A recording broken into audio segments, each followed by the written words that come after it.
How are you doing, Michael? Oh, pretty good this morning. Why Yeah, not? We woke nice. up and here we are together. So that's a good thing. And That I is was a good I thing. was very excited to know that the origin of Saint Vitus is that he is considered the patron saint of dancers and entertainers. So this just sounds very appropriate. That it does. That's Yeah, my thank you. my photo studio is called St. Vitus. Oh, So yeah, wonderful. yep. And what was weird is I found out the name St. Vitus from Steven Tyler. Uh, Oh, how great. there was a song about something that he said St. Vitus, and Alice Cooper has also mentioned St. Vitus. Uh-huh. I was like, Uh-huh. "What is this?" And I looked it up, and I said, "That's a perfect name for the studio." Yes, and So then there's our friend. Oh, then there is our friendly neighborhood bar called St. Vitus in Brooklyn. I've So, been there. yes, yes, yes, fun place. A lot of great acts come through there to Yep. perform, and so it all just feels very appropriate today. Yep. Awesome. Well, Michael, I want you to. I know a lot about you. So why don't you tell everyone a little bit about you, a little bit about the documentary, so they can find it. I'm also going to put the links to the documentary underneath, so they can do that, and then we're going to talk about your photography.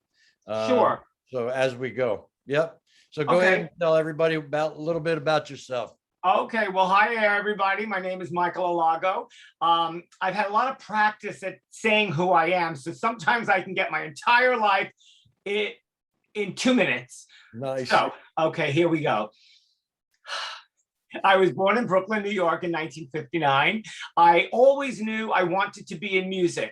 I didn't play an instrument, so I didn't know what that actually meant as a young preteen.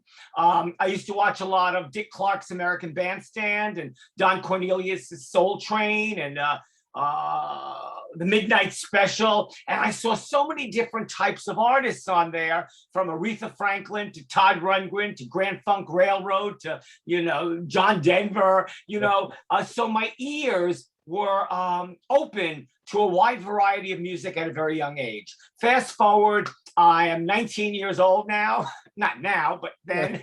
I'm 19 years old, and I am in the School of Visual Arts College in New York City, and I work part-time at a pharmacy in the East Village on Astor Place. I was taking lunch one day and I walked down East 11th Street and I saw a beautiful Art Deco building there that we all know now as Webster Hall. In 1980, it was called the Ritz. I walked in, I was stunned at how beautiful the space was. There was a man in the balcony, and I like to say it was like the Wizard of Oz. His name was Jerry Brandt. God rest his soul. He passed last year. Jerry Brandt, I'm glad I didn't know his history before I met him. He's legendary. He opened the Electric Circus in the Wow. 1960s. He managed Carly Simon. He worked with Muhammad Ali, Sam Cooke. He helped bring the Rolling Stones here for the first time. I knew nothing. So he was like, "Kid, what do you want?" I said, "Well, this is a nice place. And if you're opening a music venue, I want to work here." He said, "Come up to my office." So we started talking about music. We started talking about all kinds of music. And from the Great American Songbook to what was going on right then and there in 1980. It was the advent of MTV. MTV had just started on television. And he said, "Kid, I like you. I'm going to give you a job. You're going to open my mail. You're going to get my lunch and take my phone calls." And I did that for 3 years. I learned a lot about booking a 1,500 seat room. And I helped Jerry book everyone there, from 5 nights of Tina Turner, 2 nights of Prince, the the concert that everyone still asks me about 40 years later, the debacle of Public Image Limited there, May of 1981. But that evening secured my friendship with Johnny Rotten for Ooh, 41 years. We yeah. can fast forward again, and I'll make this part brief. I was an A&R executive from 1983 to 2005.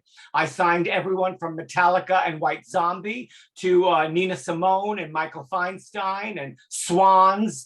And I executive produced 2 Cyndi Lauper records. I helped A&R the first Tracy Chapman record.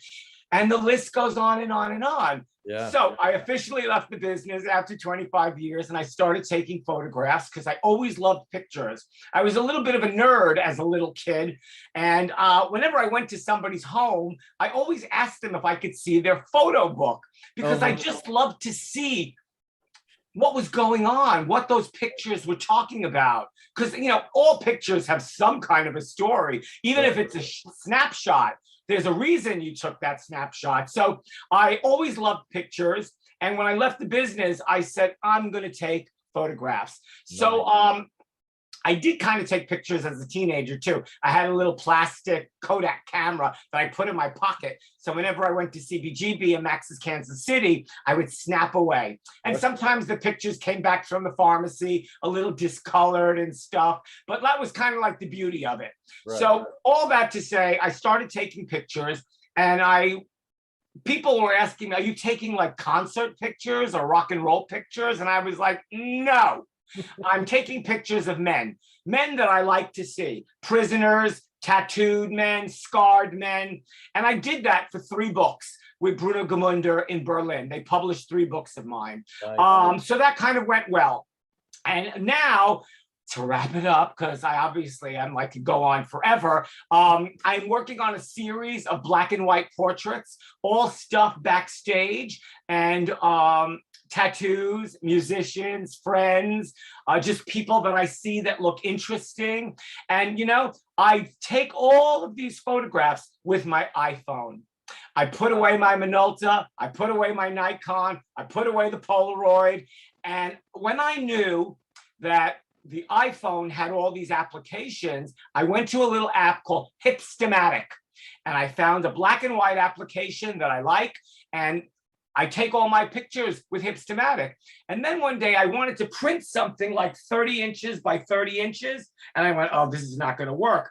Well, don't you know, the pictures 30 by 30 are pristine. Nice. If it was somebody's face or with stubble, you could see each hair follicle. I mean, so I thought to myself, I'm going to show up with an iPhone in my pocket. And when people say, where's your camera? I say, in my pocket. Nice. I have a little Sony RX7, I think it's called. And when I first started taking concert pictures, that's the camera that I had. And all the other photographers that were there with these big, huge lenses and everything were like, ouch, what's going on with this? And I said, I can take pictures just as well as you can. And I can do a little better because of angles and things like that with the camera, and they came out great. So yeah, I loved it. So when you were young and you were going to people's houses, friends' houses and stuff like that, and asking, you know, to see their family albums, what did they say? What did they like? Why do you want to see these pictures? And I mean, what was their well, reaction? I think as like maybe like a 12-year-old, I was always curious. And yes, people looked at me like a little strange, but I think most people were proud of their family photo albums. So, and I was a neighborhood kid. So I don't know, they just wind up showing me their family albums. And they were all really just cool. And it was interesting to see how my neighborhood friends were growing up. Yeah. Yeah, especially in Brooklyn. Yeah. Oh, yes. Brooklyn yeah, go ahead. I'm sorry. Brooklyn is a fantastic place. I grew up in Brooklyn in Bay Ridge, and oh, shut up! I grew up in Borough Park, underneath Utrecht Avenue, 6 blocks away from Lemoore. Then me, my mom, and my sister Cheryl moved to Bay Ridge, and then I was out of there when I was 20. And for the last 42 years, I've lived in Manhattan. Oh man, yeah, I loved Brooklyn. The it's something else, very special. Oh yeah. Yes. Yep. Yes, indeed. And you'd go downstairs, and the guy downstairs is named Tony. He's doing hair, and you walk in there. He says, "Eddie, what are you doing?" And he'd sit there and play with you and talk with you and stuff like that. And you'd put the curlers on your fingers and walk around like Frankenstein. And it was so funny. And then when I was in my 30s, maybe early 30s, I went back to Brooklyn and went back in, and I walked in, and Tony looked at me. He says, "You're not playing with the curlers, are you?" And he just knew who I was. It was all, Oh, that's so wonderful. oh yeah. And the block parties that we had were fantastic and got everybody together and knew everybody, and it was just great. You know, So, it's funny, early on, in the early days, I lived in East New York, in the Bushwick section of Brooklyn. And I lived on DeSales Place, which was a dead end street. But that dead end, when you looked, it was Evergreen Cemetery. And oh, on that block alone, we had Black and white and Irish and Chinese and Italian. I mean, it really was an incredible melting pot. energy Yeah, yeah. and yeah, melting pot. And, you know, all those people, we all got along, you Yep. know, it was Yep. just, it was a wonderful time for me as a Yep. child. I think that kind of helped me when I got older because I really don't care where people are from, what people are doing. Never either bothers me. It's an individual thing. If I don't like you, I don't like you. It's not like, oh, I can't, I don't like the whole thing.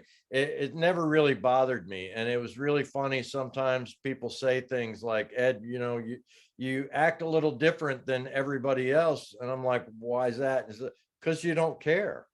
You just don't care. And it's not a lack of apathy. Uh-huh. It's a lack of prejudice or Sure. judgment, and I think being in Brooklyn with that melting pot that was Brooklyn, I Mhm. think that helped sculpt me into that. So Yeah, yeah, but you know, when we say we don't care, we don't really mean that, I don't think. Because you know right, what? I think we care a lot. We right, care about the people that we love. We care about the people who are kind to us. And that just is like a back and forth thing. You know, I yeah, always say to people, be kind.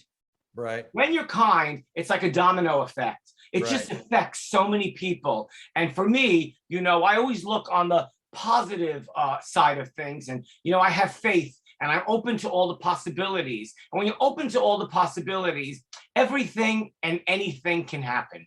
right. Exactly, exactly. Yeah, I've met some of my best friends in music, and in photography and stuff like that. And Sure. I just love everybody. There's Uh-huh. one or two people that I won't Well, shoot right, of again, course. There's but some people that get on our nerves, and we might get on their nerves oh too. yeah, So we stay away. that's right. Yep. But yeah, everybody, I love everybody. Everybody loves me. I hope so. They all act like it anyway. So, hey, what's one picture that really stands out in your mind that you took or someone else took that really touched you as a person? Hmm. That's a little bit difficult because I have taken so many pictures in the course of I don't just many years. Right. But let's see. Well, in recent years, and I'm sure we'll get to show it at some point. I'll have to send it to you. I was backstage at Slayer at Madison Square Garden, and I have been working on these black and white portraits that come out of the camera in a square. I like anything in a square.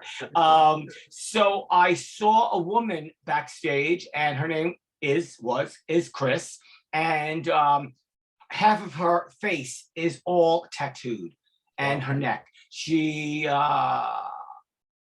I guess she has like a bald or like a crew cut ish, and she's very beautiful. Wow. And I said, "Can we go to the bathroom and take a picture?" And she looked at me like, "What?"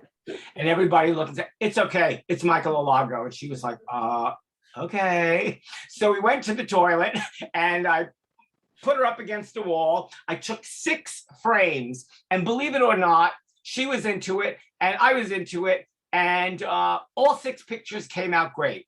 But Wow. in a moment when you start showing pictures, there's one that is very dreamlike. I just had her turn her head to the side, and we see all her tattoos, and had her close her eyes. Because I think when people close their eyes in a picture, they become very vulnerable and open. And so I love and appreciate that one special photo. Yeah. Yeah. But there are many. Yeah. Oh, yeah. I'm sure there are. Yeah. I love a lot of photographs. I think the one that really got me was the ones from the Dust Bowl in the, Oh, like Dorothea Lange and yeah, yeah. yeah. Yeah, those, I mean, you just look at them and you're like, good Lord. I mean, you almost know the person just by the photograph. Hmm. It's, you feel what they're feeling, and maybe that's just me. I don't know. I'm very empathetic to people when I see Sure, things like of that. But course. What was that group of photographers called back in the day? oh, I have no Yeah, idea. I don't think they were part of Magnum, and I don't know if they were part of AP, Associated Press. Um, yeah. Anyway, Yeah, I'll have to look that up. And I'll put a little information sure, of on there course. so people Yes. know what it is. Um, but yeah, so those pictures really touched me when I was a kid, and my great grandfather was a photographer in Brooklyn and then moved to Manhattan. Um, he took pictures of families and kids and workers and stuff like that, and then started taking pictures of more famous people. Oh, And great. then that's what he did.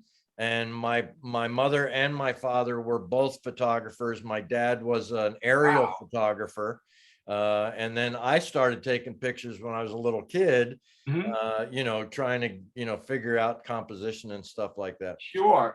And I just love it. I love taking pictures. I Oh, really, I love pictures. and Like I said, I love the stories they tell, and yeah. And when you said with the eyes closed, I take digital pictures now mhm. with the Nikon Z6, and it's really nice because I can just and I get sometimes the girls that I take, their eyes are closed and they look so peaceful. Sure. It's just like they've vanished out of the stress and everything that they're going through or whatever, and they just look so peaceful. Well, uh I think that's because you made a connection with them yeah, and they felt comfortable. right. And of course, I'm changing the subject and I'm going to ask you, is that a picture of Steve Morse behind you? It is right here. Yep, Yay! Woo! yep, Love Steve yep. Morse. Yeah, he's Love. a nice guy. Yeah, Oh, lovely. yeah. Yes. I love all I these worked, guys. They're all oh, so yeah. very No, but nice. I just saw that. And I went, oh, wait a minute. That's Steve Morse. Yeah. I worked on his first two solo records at Oh, Electric. wow. Yes, Nice. the Nice, nice, introduction, nice. and his second one is called Stand Up. Yeah, Wow. and I just saw him right before the friggin' pandemic Yeah, because Deep Purple played at the Beacon Theater here in Uptown in New York City, and I yeah. went backstage and we hadn't seen each other. Oh, it's embarrassing. I'm gonna say 20 years, 20 years. Wow. And when we Wow. saw each other, it was like, oh my God, we hugged, and it felt like no time has passed. Right. And that's a lovely thing as well, when you can resume a connection with somebody as if it was yesterday. Yep. Yeah, it's amazing, isn't it? Yes, It really it doesn't is. happen with everybody. No, no, no. But yeah, I know exactly the feeling that you're thinking of. And I Sure. took that was on the Deep Purple tour as Oh, well. great. I'll Yep. send you a picture too of us backstage at the Oh, Beacon as good. well. Yeah, yeah, Yeah, do yeah. it. Yeah, do it, I'm please. sorry to throw us off course here, but No, when I no. see Steve Morse, I'm like, yes. Yeah. Yeah, I love taking photographs. The concert pictures are great. And the way I started doing the studio stuff is that I was doing concert pictures, and then COVID hit, and I thought, well, what am I going to do?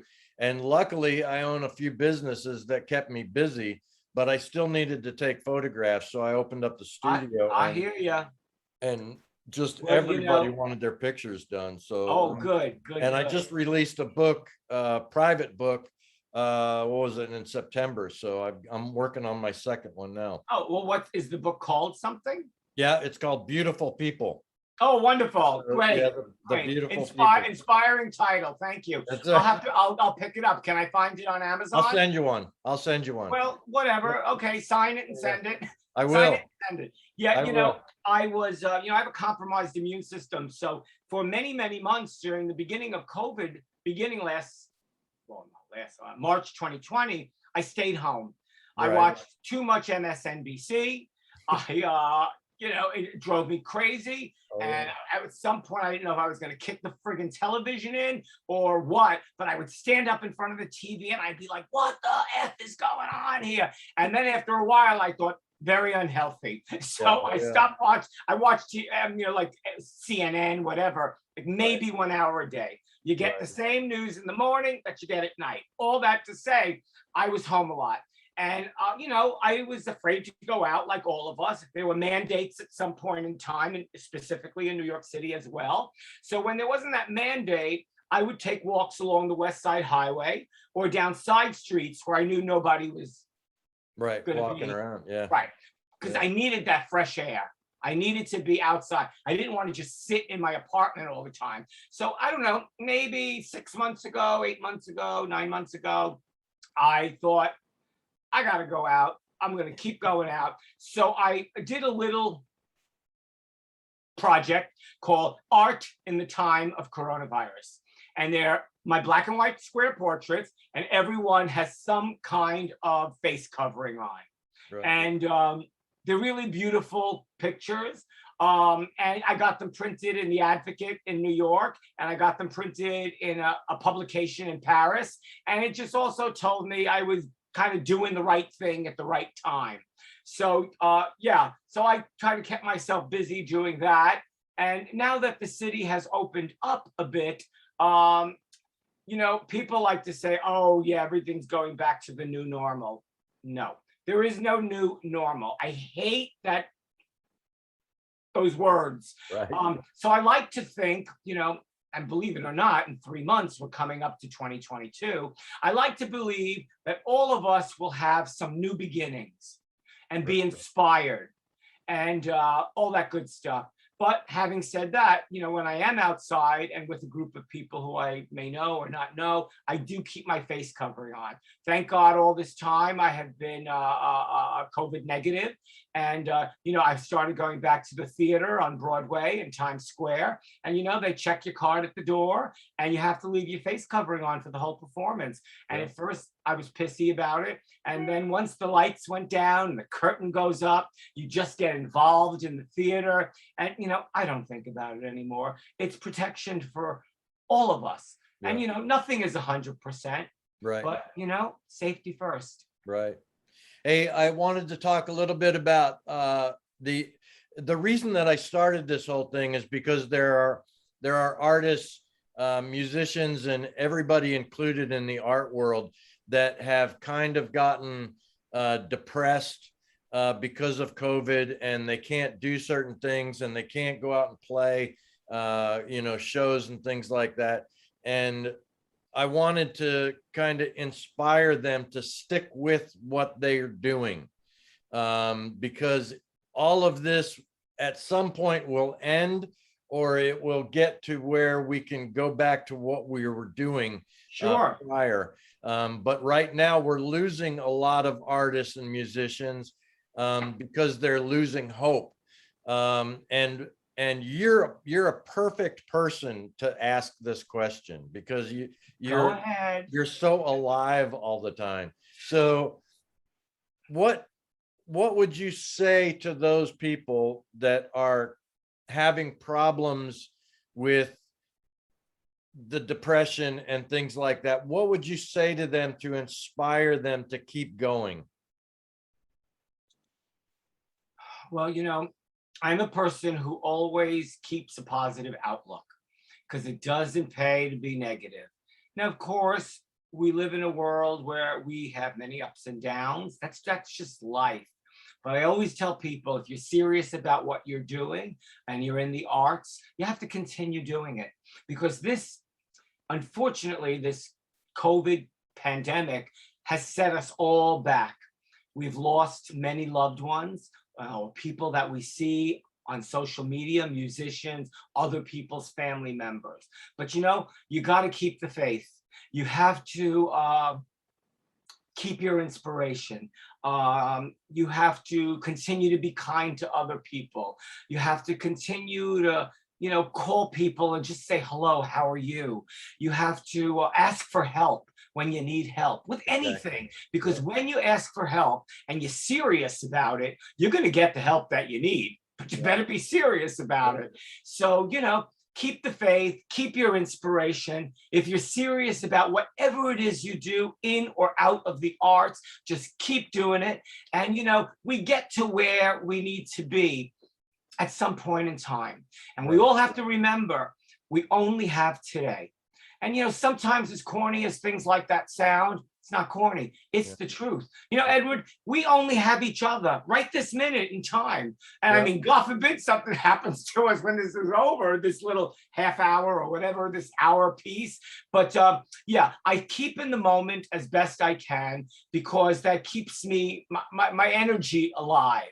And like I said, we only have today. We don't know. We have no idea what's going to happen 6 o'clock tonight, tomorrow, but I'm grateful when I see all my friends on the street and social media that we woke up today. And I always say, when you wake up, you say thank you. Whether you have a higher power, a God, the universe, look out your window and you say thank you. And when you go to bed at night, because you had a good day and you're alive, you say thank you. Yep. Yeah, it's just appreciation of being here. Gratitude. Gratitude. Absolute, all the time. We must have gratitude. So, okay, so I wanted to end this because I know you're a busy guy. You're always whatever you like. We're here. So I asked you to have in mind a funny story. So out of your history of funny stories, because I know you got a lot of them. So let's hear your favorite story to lift people up, to make them. Well, I'll do my best. Okay. Now, when you say tell a funny story, unfortunately, I drank and drugged a lot for many, many years. We're talking now in October of 2021. Next week, I'm going to turn 62. And then the week after, I'll have 14 years clean and sober. So that's inspiring. Funny stories. It's like asking, who's your favorite kid? Yeah, you have a favorite child? No. And it's a real tough one, but I had talked about this one recently when I signed Metallica in 1984, and we were all in our early 20s, so we really got along. And I used to joke with Cliff Burton, our dearly beloved Cliff Burton, the bassist who was killed in 1986. Whenever I would see him, he'd have these, we used to call them dungarees, jeans on with what we also call elephant bell bottoms, because it covered the whole, it flared out. And I would say, Cliff, when are you going to change those damn bell bottoms? And he would say, Alago, go F yourself, get me a 6-pack. And we would just laugh about that. Nice. Another night, they sold out the Lyceum. Metallica sold out the Lyceum, I believe it was, in London. And I asked the guys if, you want to go out for dinner? Half of them did. They wanted to go out with their friends, but Lars and Cliff wanted to have dinner. So we went to a very posh restaurant on Neal Street in London. And at some point I looked over at Cliff and I said, Cliff, we can't snort cocaine at this restaurant. He said, Alago, be quiet. It's purple snuff. And I was like, oh my God. And it was like purple snuff that he got at the head shop. So there was always something with Cliff, who was a lovely young man, an inspiring musician, and we lost him way too early. And, I only got to work with them because of his death from 1984 to 1986. But I always say, 35 years later, we still think about him because he was so marvelous. And we have the first 3 Metallica albums to listen to that has his brilliant work on it. So I don't know. I think that's where I'm going to end it. Good. Because that sounds inspiring. Remembering the ones we loved. That's right. And keeping them in our hearts. That's right. Well, thank you very much, Michael. I appreciate you and love you. And thank you so much for being here. Hopefully everybody will do the links to find your pictures, to find your story on Netflix. Sure, but can I just say one thing? Absolutely. Yeah. So can I say the F word? You can say anything you want. Okay, I was censoring myself for a minute. So my documentary, Who the Fuck Is That Guy? The Fabulous Journey of Michael Alago, was on Netflix and Amazon Prime for 3 years. We had a 3-year contract. The contract is over. You can't find the movie anywhere, only right now. There will be a re-release of the movie in the beginning of 2022.